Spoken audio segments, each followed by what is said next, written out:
Bro, before we get into this, I don't know how she's gonna do 1,000 people. How did she do 100 people? That is nuts. No pun intended, I guess.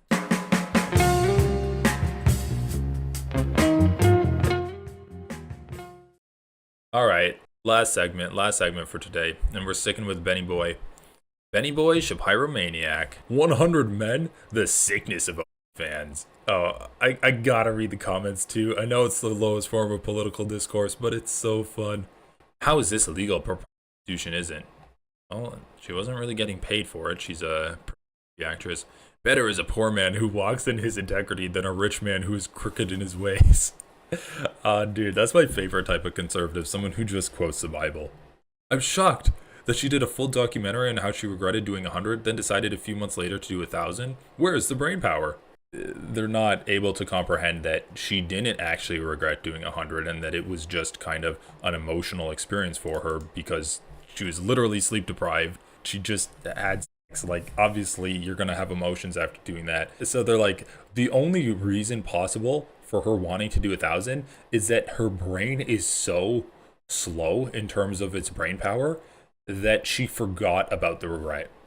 The work is deeply traumatic, I know, because I was in the adult industry for 7 years. It's a business that destroys your soul, and I truly believe it needs to be shut down.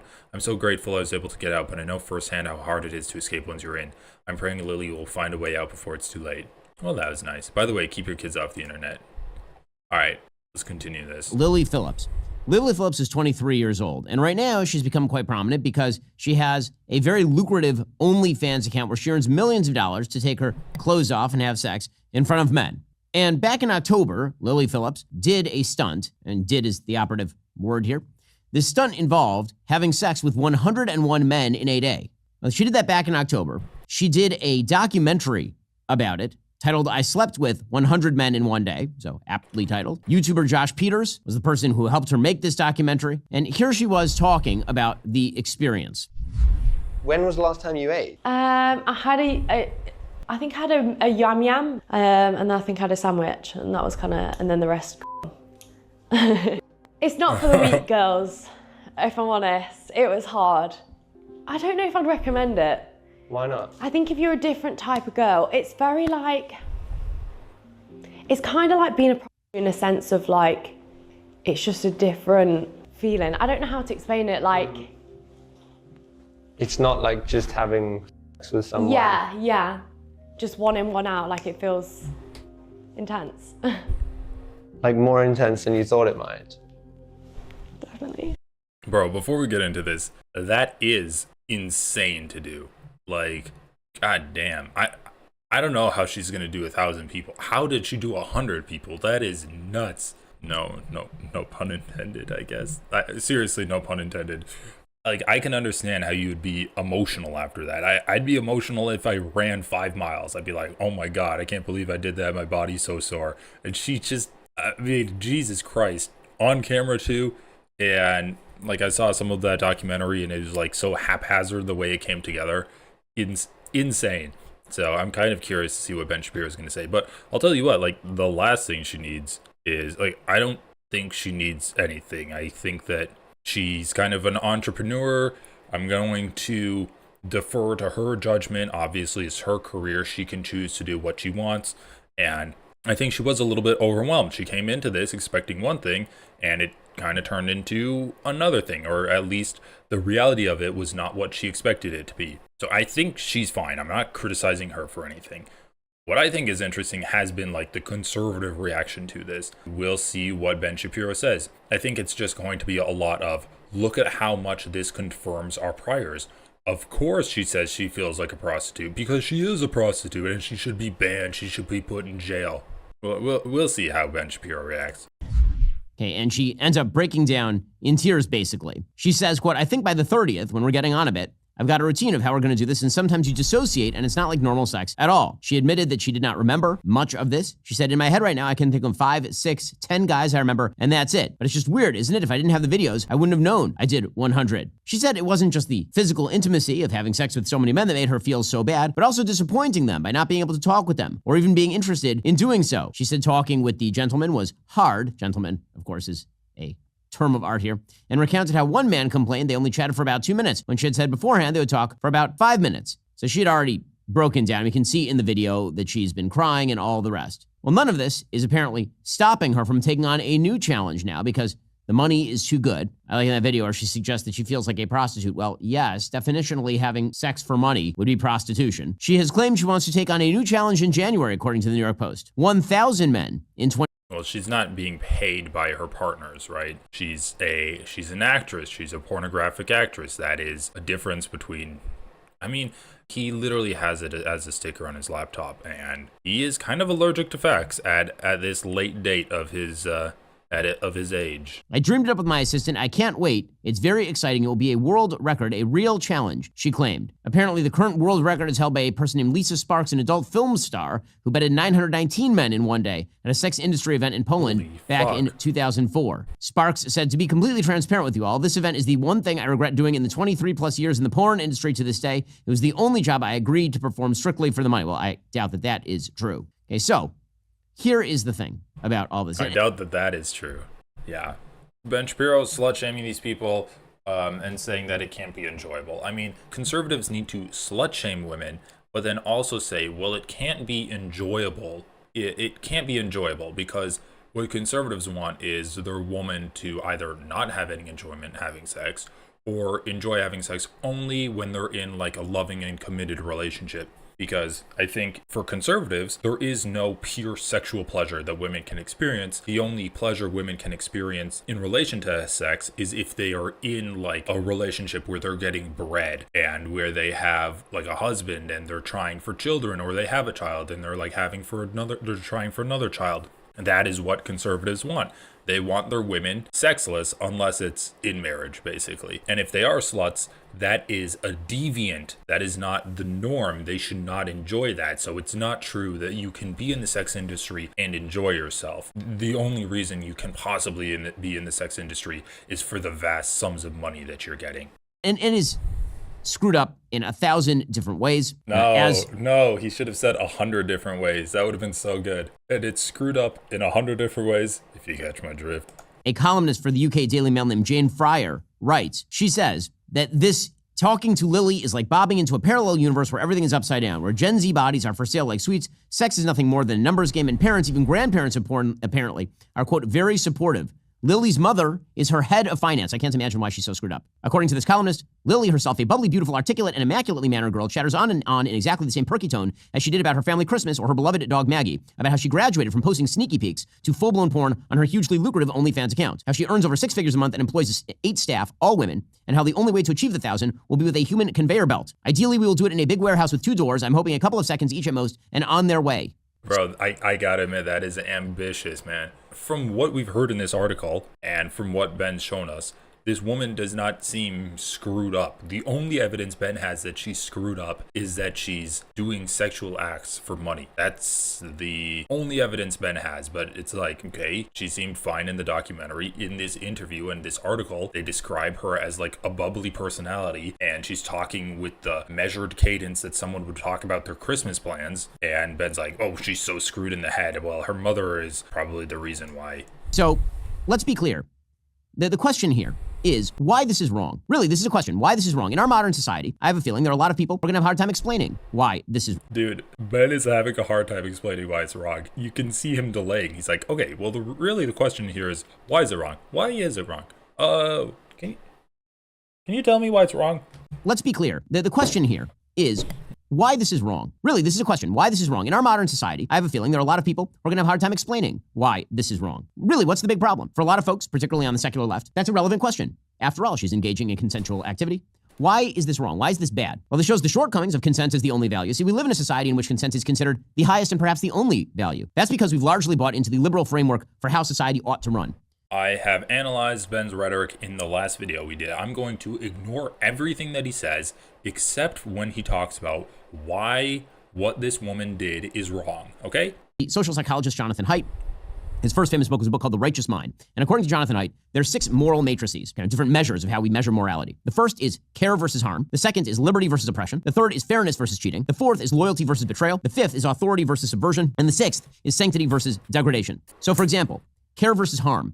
would be whether you're compassionate if you see a suffering human being, right? That's one value system. Liberty versus oppression would be if you see an unjust rule being promulgated that oppresses someone versus is that person free to make their own choices. Fairness or cheating would be if somebody cheats you. It's unfair because somebody has cheated you. Loyalty versus betrayal would be if someone betrays a group. Authority versus subversion is if somebody disrespects legitimate authority. And sanctity versus degradation is if somebody does something disgusting, for example. Well, as it turns out, liberals and conservatives, left versus right, they think of the world in a very different way from one another. Liberals are interested in only about 3 of these 6 matrices. They're interested in the question of care versus harm, so compassion, liberty versus oppression, so the idea of your individual rights and individualism, and finally, fairness versus cheating. Is the final outcome of a system fair, or are rights distributed fairly? Conservatives, people on the right, care about all 6 of those matrices, right? Including things like loyalty and betrayal, authority and subversion, and most importantly, sanctity versus degradation. So if you're on the left, what do you do about somebody like Lily Phillips? Well, theoretically, you could make the argument that she's harming herself, right? That this violates the sort of care harm principle. That's why what she's doing is wrong. But that runs up directly against the liberty foundations of liberalism, right? Because after all, she's the one who has volunteered her consent into it. How can you tell her, can you be paternalistic enough to suggest that she has harmed herself under the rubric of leftism? And also, is it unfair that she did this? Well, I mean, she did accept the arrangement. In fact, she sought the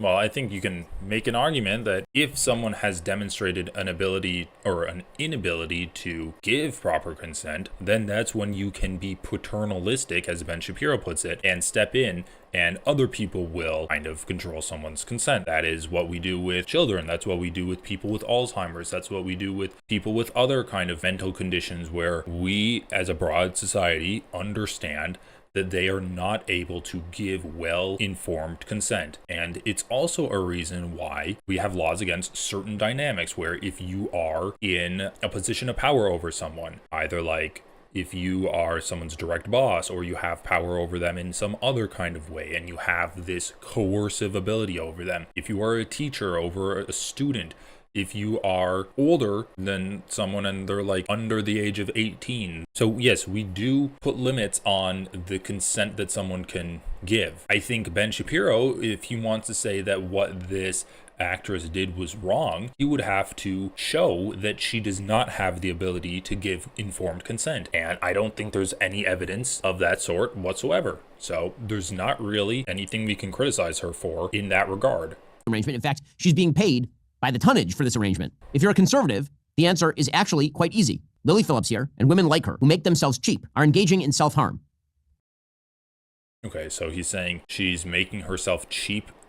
Putting that fucking sexist, misogynistic turn of phrase aside, how is a woman having sex with multiple men harming herself? We'll see what Ben says. Lily Phillips here, and women like her, who make themselves cheap, are engaging in self-harm. Liberty is not libertinism. It is bounded by rules. Fairness is not implicated here because she has no right to engage in this sort of conduct on a moral level. She has no moral right. She may have a legal right. That's not the same thing as having a moral right to do this sort of stuff. She is being disloyal, not only to any boyfriend she might have, but to the standards of her society and to humanity at large. You are being Yeah, dude, if she cheated on her boyfriend, that's bad, okay? Because guess what? That involves consent. That involves a trust that a relationship was built off of. And you trust your relationship partner. And if you break their trust, that is like a bad thing because you are hurting your relationship partner. But if you have the consent of your partner to do these sex acts, then that's fine because you are not breaking the trust anymore because they are aware of it and they're okay with it. I don't even know if she has a boyfriend. So he's just saying, like, dude, she's 23. She probably doesn't have a serious long-term boyfriend. Loyal to humanity when you violate yourself this way. She is undermining the authority of basic morality. And most importantly, what she is doing is disgusting. Ben Shapiro has nothing. He has nothing. He's saying she's undermining the morality of humanity by fucking 100 guys. Get over yourself, you little religious prick. This guy has nothing, dude. He has nothing meaningful to say. He has nothing constructive to say. All he has is a retreat back to his religiosity and sucking the cock of his corporate overlords. He is an embarrassment. He is an embarrassment. He's just saying that she's gross. Dude, I think you're fucking gross. What are you gonna do? What are you gonna do if I say you're gross? Oh, you're afraid that she's gonna spread STDs? Well, I'm afraid that you spread COVID during the COVID pandemic. Well, what? Is that a moral indictment on your character now? She's a fucking moron. This guy has nothing meaningful to say. Now, I know that word has sort of fallen out of usage. Disgust. disgusting. And the idea in sort of modern left-wing parlance is that if you talk about something being disgusting, it means that you're being judgmental. I mean, dude, say something real. What you've said so far is that she's like subverting the moral qualities of all of humanity, and she's also disgusting. Dude, what does this say, Ben? What does this say? Facts don't care about your feelings. And in order to shit on this 23-year-old OnlyFans model, you're saying she's disgusting. And that's your argument. When you literally have a sticker that says facts don't care about your feelings. So, Ben, I would just refer you back to the back of your laptop. Maybe you need this sticker on the front of your laptop because it's really not doing that much for you. And I don't know if your doctor wife would appreciate you looking at this OnlyFans model, Ben. I don't know. He would go to this feeling, the smiley face one, if he actually got on her OnlyFans. So for example, Jonathan Haidt, in this book, The Righteous Mind, he talks about the fact that when he teaches his college students, one of the questions he will ask them is it immoral for you to have sex with a frozen chicken? Liberals will say, maybe, and then they'll think about it and they'll think, no, it doesn't violate my principles of consent. It doesn't violate the care-harm matrix. It's a violation of liberty to say that it is disgusting or problematic or wrong. There's something unfair about having sex with a chicken. Conservatives are like, yeah, it's gross, it's wrong, you're degrading yourself. Disgust is a useful thing. It has actually kept human beings alive for eons. Originally, it evolved as a way of naturally driving people away from things that are quite... So this is quite literally an argument from feelings. So Ben is now saying facts don't care about your feelings, but I only care about feelings in this situation. And I think, I mean, if we're going to talk about, oh, should you have sex with a corpse or whatever, like it's non-consenting, you can make an argument that it kind of sets a negative precedent if you are having sex with like inanimate objects or like objects that could be a detriment to society. Like feelings aren't the only way that you can argue against like having sex with a goat on a mountaintop or something. Like that's not the only way you can argue against that. It's just so comical to me, dude. He's literally making an argument from feeling bad for them. The reason that human beings have a reaction of disgust when they see, for example, a snake is because snakes can kill people. Look at this. Their parents looking in through the monitors being like, oh my God, this is the coolest thing ever. I don't know if that was their parents, but it's funny if it was. Anyway, so Ben Shapiro is full of fucking shit, dude. He's literally using the snake example as something that we have inherent disgust about. Well, guess what? Hating snakes is a learned behavior, almost like how you slut shame people as a learned behavior. God, he's such a charlatan, man. Now, that does not mean that all disgust historically is proper. Sometimes oh yeah, now I'm gonna do my non-falsifiable claims where some disgust is good and some disgust is bad. And who decides whether it's good or bad? Well, me, of course, the Pope of the Jews. Human beings are disgusted at behaviors or traits that are perfectly legitimate or have arisen through no fault of the person you're disgusted by. So, for example, there are a lot of primitive cultures where people with mental disabilities are found to be disgusting. In ancient Sparta, you have a disabled baby and you leave it out on a cliff somewhere. But disgust, as a general human emotion, is a response to the violation of the sacred. So what exactly is the sacred? The sacred is the thing that we as a species place beyond question. That's what sacred means. Sacred means that you're taking something and you now declare it holy. And for something to be holy means it is separate from the secular. It is something that is not to be questioned. It is something that of such high value that to question it would undermine the entire society. To throw away the sacred is to throw out one of the things that is most... Holy fuck, I'm so done with Ben. So yeah, he's incapable of making any arguments without retreating back to culture war bullshit. And his favorite place is like he's kind of just religious and preachy at this point. Are there any good comments that we missed? Stop giving her attention. That's funny. Demons are at work in this world, everyone. This is heartbreaking. This is self-harm. This is predation, exploitation, and dehumanization. When I saw this, I almost threw up. Okay, and I think we can end our comment tour with this comment by Minuteman2547. And this is why I refused to date after losing my wife in 2009. Yes, this woman is why Minuteman is not dating after losing his wife, because he's just getting all of these hussies are just coming out of the woodwork. And he can't trust them. He doesn't trust himself with them. They're oh my God, these people are so funny. They're so funny. And if our country and our world wasn't falling apart due to conservative freaks like this who have the barest grasp on reality, then I would feel a little bit more comfortable laughing about them. Like, these people are very anti-sex work and they're advocating for sex workers to be thrown in prison. It's a little concerning, which That's why I'm covering it. Anyway, that's all for me for today. Thanks for watching, everyone. Please like, comment, subscribe, and have a great rest of your day.